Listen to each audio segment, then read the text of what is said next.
You are seeing and listening to Mark Herman, one of the world's great players, at the four-manual grand page theater organ.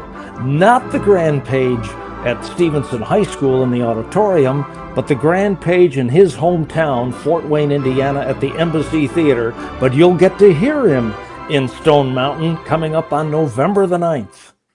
Truly great theater organ performers, Mark Herman. And there you see the information on the 423 Grand Page organ, Sunday, November 9th at 3 o'clock. And there is no admission charge for this concert. And Mark, we are thrilled you're coming to Atlanta.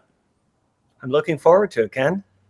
I think we'll have a great time, and it'll be interesting to get your reaction and comparison to the page that you grew up on in Fort Wayne versus the page that we have now in the Auditorium at Stephenson High School.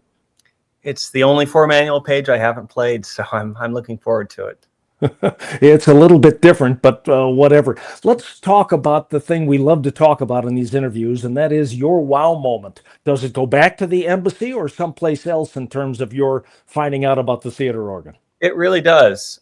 So I developed a fascination with the pipe organ when I was only about 5 years old at a cousin's wedding, St. Peter's Catholic Church in Fort Wayne, Indiana, my hometown.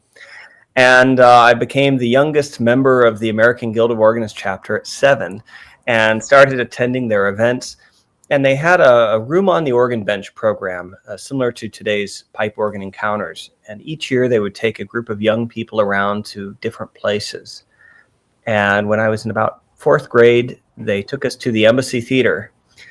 Now, I was also into older music. I loved watching Looney Tunes and all of the great music that you heard during those. And my grandmother played piano and a little spinet Wurlitzer organ at home.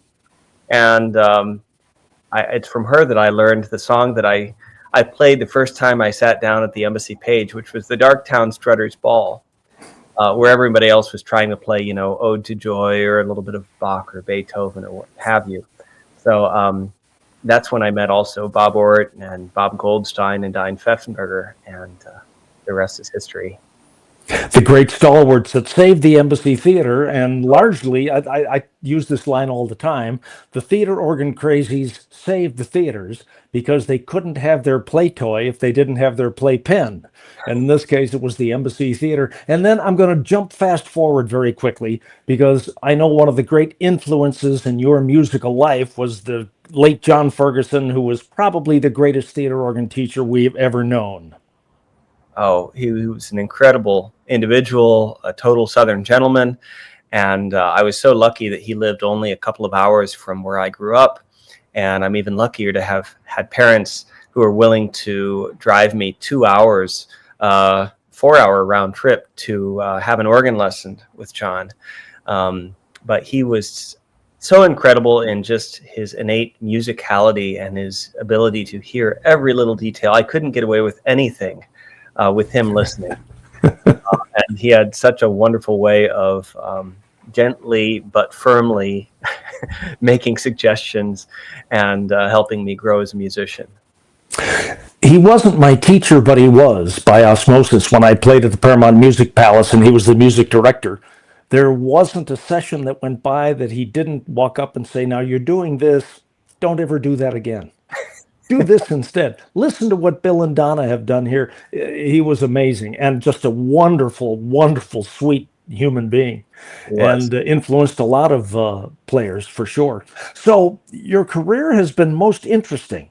We have seen you all over YouTube playing theater organs all over the country. We've seen you on your request piano solos on wonderful pianos all over the country.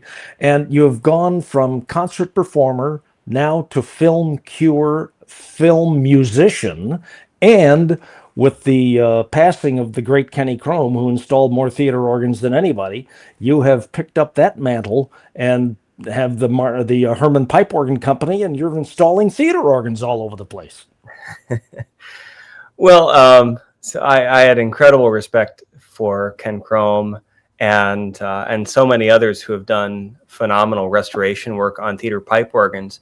But something I noticed is that so many of the great restorers are nearing retirement age or have retired or have passed on. And I love these instruments, and I've always been very fascinated and drawn to restoration and working on them, and quality work and quality instruments. And but I was really nervous for the future, knowing that there aren't a whole lot of people doing this, certainly not as many as there used to be. So I wanted to make sure that I could learn from as many of these people as possible, and sort of tried to carry on that torch. And we've been very lucky to get several projects for some organs and restorations, and now it's amazing to think now there's 10 of us working in the shop, so we're staying busy. Yeah, I'm sure. Speaking of busy, by the time you get to Atlanta, it will be post Halloween. But how many silent movies have you got to play in the upcoming 2 weeks toward the end of October? Well, I did two this past weekend, and I actually only have one more, Ah, and it's kind of a neat one. It's up on the top of Mount Wilson, which is the big mountain here above Los Angeles.